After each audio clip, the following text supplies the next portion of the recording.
So how does the Federal Reserve System work? What does it do? Who owns and controls it? These are the basic questions that would get to the heart of the fundamental question, what is money? And that is why the answer to these questions have been shrouded in impenetrable economic jargon. Even the Federal Reserve's own educational propaganda, which has an unusual tendency towards cutesy animation and talking down to its audience, has a difficult time summarizing the Fed's mission and responsibilities.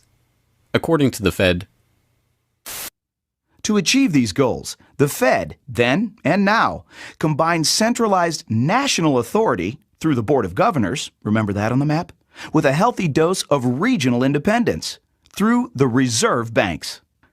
A third entity, the Federal Open Market Committee, brings together the expertise of the first two in setting the nation's monetary policy. Precisely what imaginary gaggle of schoolchildren is this economic gibberish aimed at? The simple truth, hidden behind the sleight of hand of economic jargon and magisterial titles, is that a banking cartel has monopolized the most important item in our entire economy: money itself. We are taught to think of money as the pieces of paper printed in government printing presses or coins minted by government mints. While this is partially true, in this day and age, the actual notes and coins circulating in the economy represent only a tiny fraction of the money in existence. Over 90% of the money supply is in fact created by private banks as loans that are payable back to the banks at interest. Although this simple fact is obscured by the wizards of Wall Street and gods of money who want to make the money creation process into some special art of alchemy carefully overseen by the government, the truth is not hidden from the public. In December 1977, the Federal Reserve Bank of New York published another of its dumbed-down cartoon-ridden information pamphlets for the general public, attempting to explain the functions of the Federal Reserve System. There in black and white, they carefully explain the money creation process. Commercial banks create checkbook money whenever they grant a loan, simply by adding new deposit dollars to accounts on their books in exchange for a borrower's IOU. Banks create money by monetizing the private debts of businesses and individuals. That is, they create amounts of money against the value of those IOUs. There it is, in plain English. The vast majority of money in the economy, the checkbook money in our accounts at the bank, and that we use in our electronic transfers and digital payments, is created not by a government printing press, but by the bank itself. It is created out of thin air as debt, owed back to the bank that created it at interest.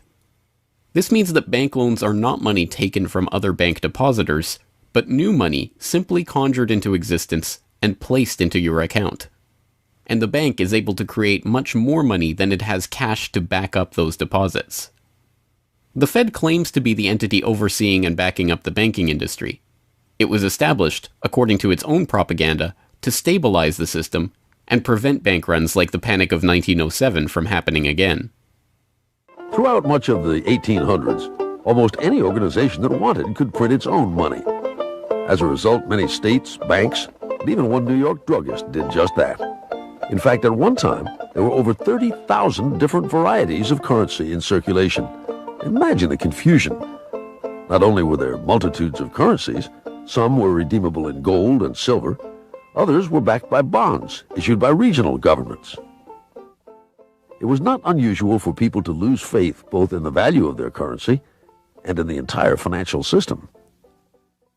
With many people trying to withdraw their deposits at once, sometimes the banks didn't have enough money on hand to pay their depositors. Then, when the funds ran out, the banks suspended payment temporarily, and some even closed. People lost their entire savings, and sometimes regional economies suffered. Obviously, something had to be done, and in 1913, something was.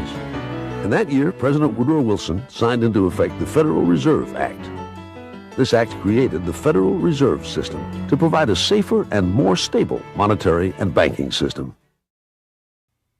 If that was indeed its aim, it signally failed to do so in running up one of the greatest bubbles in American history to that point in the 1920s, just a decade after its creation. The popping of that bubble, of course, led directly into the Great Depression and one of the greatest periods of mass poverty in American history. Economists have long argued that the Fed itself was the cause of the Depression by its complete mismanagement of the money supply. As former Federal Reserve Chairman Ben Bernanke admitted in a speech commemorating Fed critic Milton Friedman's 90th birthday, regarding the Great Depression, "You're right, we did it. We're very sorry. But thanks to you, we won't do it again." Price stability is another cited tenet of the Federal Reserve's mandate. But here, too, the Fed has completely failed to live up to its own standards. Aside from the banking system, the Federal Reserve has another responsibility that's probably even more important. It's in charge of something called monetary policy. Basically, it means trying to keep prices stable to avoid inflation. Say you buy a CD today for $14. But what if next year the price of the CD jumped to $20 or $50? Not because of a change in supply or demand, but because all prices were going up. That's inflation. There are a lot of different causes of inflation, but one of the most important is too much money. The Fed can adjust the money supply by injecting money into the system electronically or by withdrawing money from the economy. Think of it. The Federal Reserve has the ability to create money and make it disappear. What's most important is what happens as a result. Anytime the supply of money is altered, the effects are felt throughout the economy. The Fed's methods have changed over time to take advantage of the latest computers and electronics, but its mission remains the same: to aim for stable prices, full employment, and a growing economy. 100 years ago, in 1913, the Fed was created, and we've marked it with a vertical line there. Consumer prices now are about 30 times higher than they were when the Fed was created in 1913. Paper money, too, is the responsibility of the Federal Reserve. Hence the dollars in circulation are not treasury notes, not bills of credit, but Federal Reserve notes, debt-based notes backed up, ultimately, by the government's own promise to pay. It's sovereign bonds backed up by the taxpayers themselves. At one time, the Federal Reserve banks were legally required to keep large stockpiles of gold in reserve to back up these notes. But that requirement was abandoned, and today the notes are backed up mostly by government securities.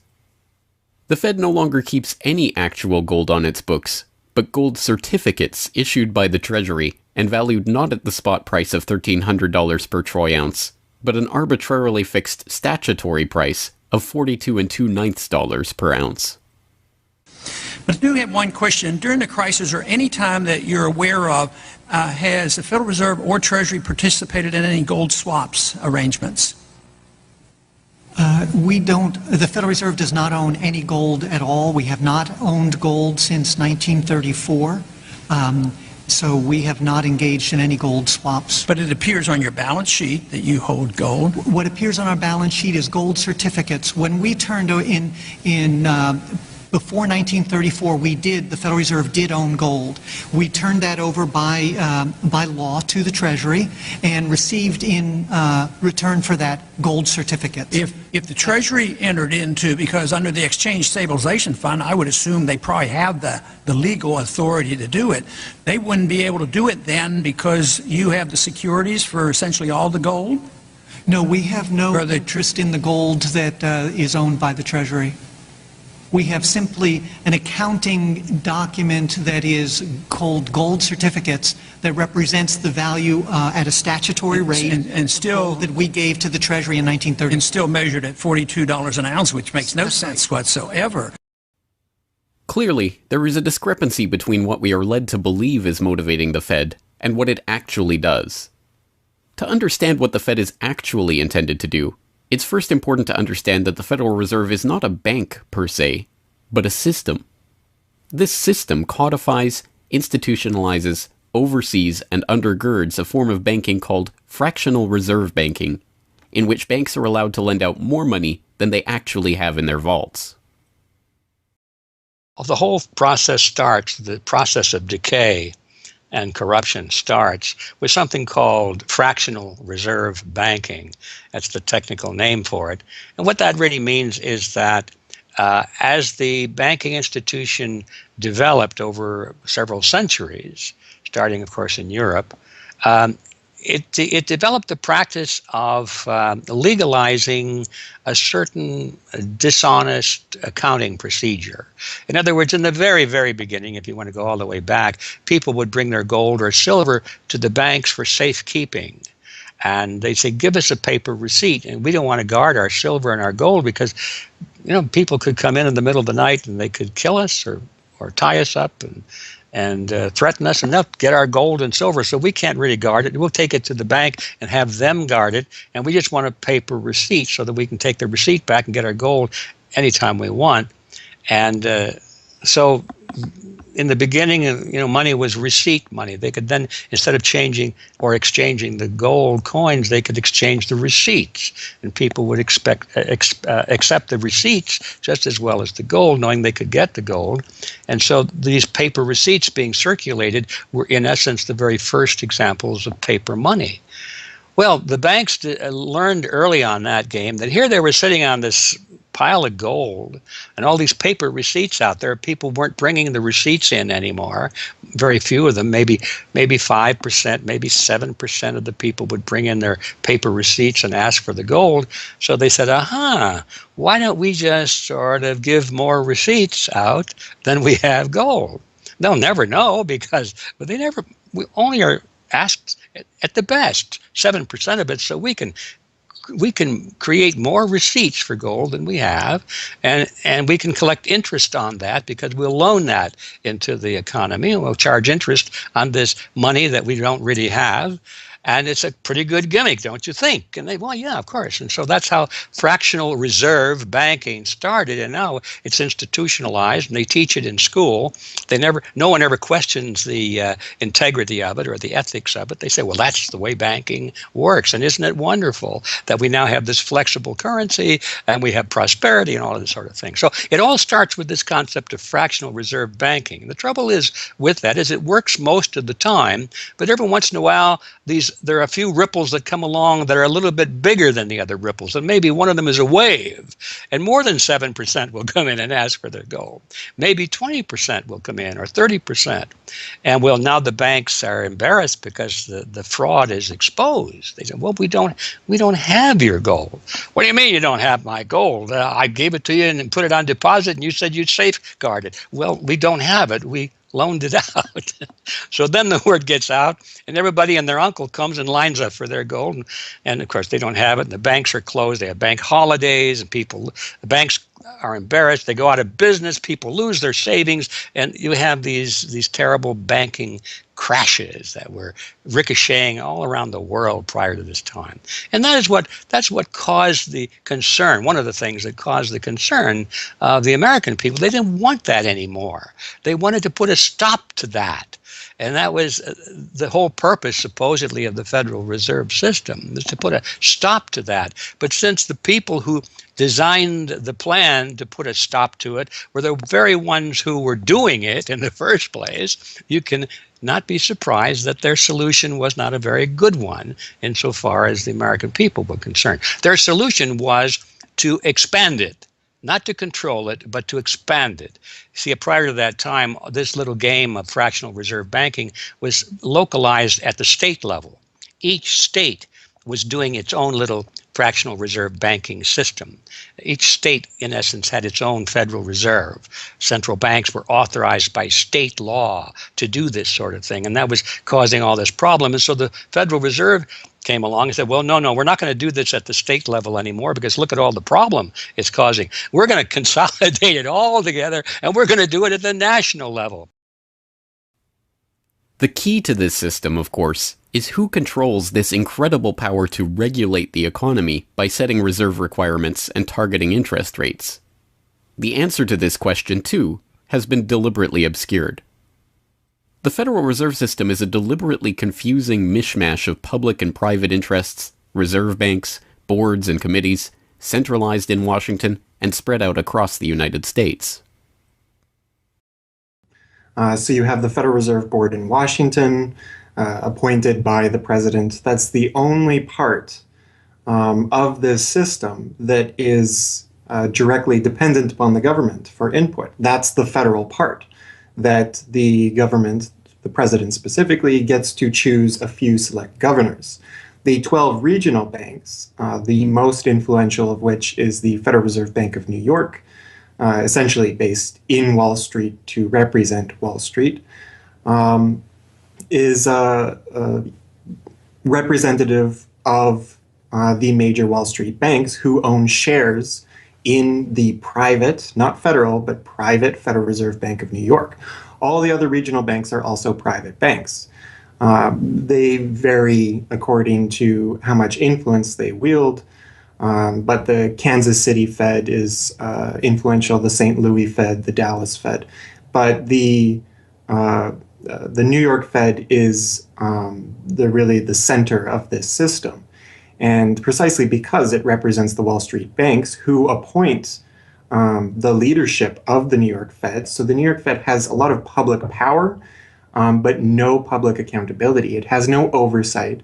It does not answer to Congress the way that the chairman of the Federal Reserve Board of Governors does. And even then, the chairman of the Fed, of the Federal Reserve Board, who is appointed by the president, does not answer to the president. He does not answer to Congress. He goes to Congress to testify, but the policy that they set is independent.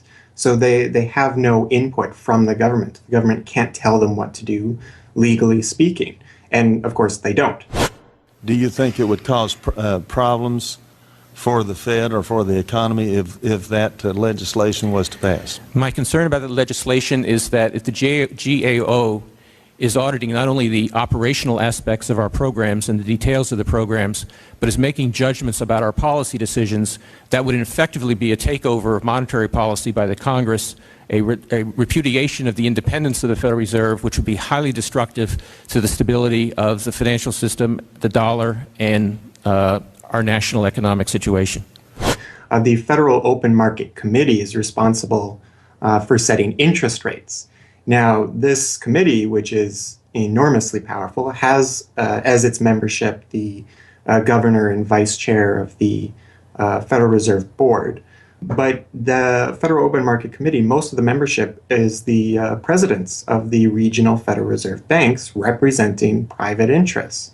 So they have significant input into setting the interest rates. Interest rates are not set by a public body, they're set by private financial and corporate interests. And that's whose interests they serve, of course. The reason that the Federal Reserve goes to such great lengths to make its organizational structure as confusing as possible is to cover up the massive conflicts of interest that are at the heart of the system. The fact is that the Federal Reserve System is comprised of a Board of Governors, 12 regional banks, and an open market committee. The privately owned member banks of each Federal Reserve Bank vote on the majority of the Reserve Bank's directors, and the directors vote on members to serve on the Federal Open Market Committee, which determines monetary policy. What's more, Wall Street is given a prime seat at the table, with tradition holding that the president of the powerful New York Federal Reserve Bank be given the vice chairmanship of the FOMC and be made a permanent committee member. In effect, the private banks are the key determinants in the composition of the FOMC, which regulates the entire economy. According to the Fed, its monetary policy decisions do not have to be approved by the president or anyone else in the executive or legislative branches of government, it does not receive funding appropriated by the Congress, and the terms of the members of the Board of Governors span multiple presidential and congressional terms. Or, in the words of Alan Greenspan, what is the proper relationship, what should be the proper relationship between a chairman of the Fed and a president of the United States? Well, first of all, the Federal Reserve is an independent agency, and that means basically that there is no other agency of government which can overrule actions that we take. The Fed goes on in its self-mythologization to state that it is not a private, profit-making institution. This characterization is dishonest at best, and an outright lie at worst. The regional banks are themselves private corporations, as noted in a 1928 Supreme Court ruling. Instrumentalities like the national banks or the Federal Reserve Banks, in which there are private interests, are not departments of the government. They are private corporations in which the government has an interest. This point is even admitted by the Federal Reserve's own senior counsel. Our regulations do specify overall terms for the lending, but the day-to-day operation of the banking activities are conducted by the Federal Reserve banks. They are banks, and indeed they do lend, and they do interact they're their with own depositors. agency then, essentially, They are not in that agencies. regard. Yes, they're not agencies, Your Honor. They're persons under FOIA. Each Federal Reserve bank, the stock is owned by the member banks in the district, 100% privately held. They have private boards of directors. Majority of those boards are appointed by the independent banks, private banks in the district. They are not agencies. These private corporations issue shares that are held by the member banks that make up the system, making the banks the ultimate owners of the Federal Reserve banks. Although the Fed's profits are returned to the Treasury each year, the member bank shares of the Fed do earn them a 6% dividend. According to the Fed, the fixed nature of these returns means that they are not being held for profit. Despite the dishonest nature of this description, however, it is important to understand that the bankers who own the Federal Reserve indeed do not make their money from the Fed directly. Instead, the benefits are much less obvious and much more insidious. The simplest way that this can be understood is that, as a century of history and the specific example of the last financial crisis shows, the Fed was used as a vehicle to bail out the very bankers who own the Fed banks in the most obvious example of fascistic collusion imaginable. A handful of financial institutions have enriched themselves as a result of institutional speculation on a large scale, as well as manipulation of the market. And secondly, what they have done is that they have then gone to their governments and said, well, we are now in a very difficult situation and you need to lend us, you need to give us money so that we can retain the stability of the financial system. And who actually lends the money or brokers the public debt? The same financial institutions which are the recipients of the bailout. Okay, and so what you have is a circular process. It's a diabolical process. You're lending money. You're not lending money. You're handing money to the large financial institutions, and then this is leading up to a mounting public debt in the trillions. Okay, and then you say to the financial institutions, we need to establish a new set of treasury bills and government bonds, etc., which of course are sold to the public, but they are always brokered through the financial institutions, which establish their viability and so on and so forth. And the financial institutions will probably buy part of this public debt. So that in effect what the government is doing is financing its own indebtedness through the bailouts. It hands money to the banks, but to hand the money to the banks, it becomes indebted to those same financial institutions, and then it says, well, we now have to emit large amounts of public debt. Please, can you help us? And then the banks will say, well, your books are not quite in order. And then the government will say, well, obviously they're not in order because we've just handed you $1.4 trillion of bailout money, and we're now in a very difficult situation, so we need to borrow money from the people who are, in fact, the recipients of the bailout. So this is really what we're dealing with. We're dealing with a circular process. The 2008 crisis and subsequent bailouts are merely the latest and most brazen examples of the fundamental conflicts of interest at the heart of America's privately owned central banking system. Beginning with the collapse of Lehman Brothers in September of that year, the Federal Reserve embarked on an unprecedented program of bailouts and special zero-interest lending facilities for the very banks that had caused the subprime meltdown in the first place.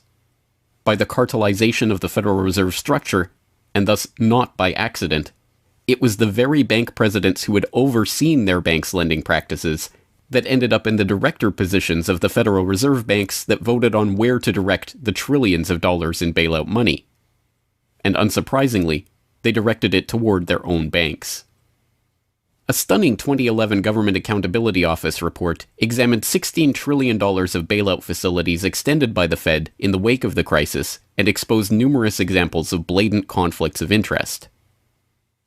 Jeffrey Immelt, chief executive of General Electric, served as a director on the board of the Federal Reserve Bank of New York. At the same time, the Fed provided $16 billion in financing to General Electric.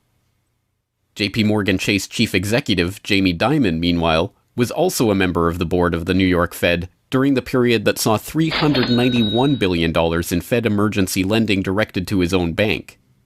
In all, Federal Reserve Board members were tied to $4 trillion in loans to their own banks. These funds were not simply used to keep these banks afloat, but actually to return these Fed-connected banks to a period of record profits in the same period that the average worker saw their real wages actually decrease and the economy on Main Street slow to a standstill. Ben Bernanke, at that time the chairman of the Federal Reserve Board of Governors, was confronted about these conflicts of interest by Senator Bernie Sanders upon the release of the GAO report in June 2012. Senator, you raised an important point, which is that this is not something the Federal Reserve created. This is in the statute. Congress in the Federal Reserve Act said this is the governance of the Federal Reserve, and more specifically that bankers would be on the board. And 6 out of 9. Sorry? 6 out of 9 in the regional banks are coming from the banking industry. That's correct. And that is in the law. And right. I'll answer your question, though. The answer to your question is that Congress set this up. We have tried, I think we've made it into something useful and valuable. We do get information from it. But if Congress wants to change it, you know, of course, we will work with you to find alternatives. Bernanke is completely right. These conflicts are, in fact, a part of the institution itself.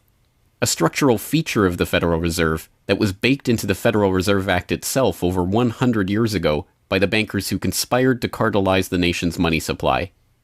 You could not ask for a more succinct reason why the Federal Reserve itself, this admitted cartel of banking interests, needs to be abolished. But you could get one.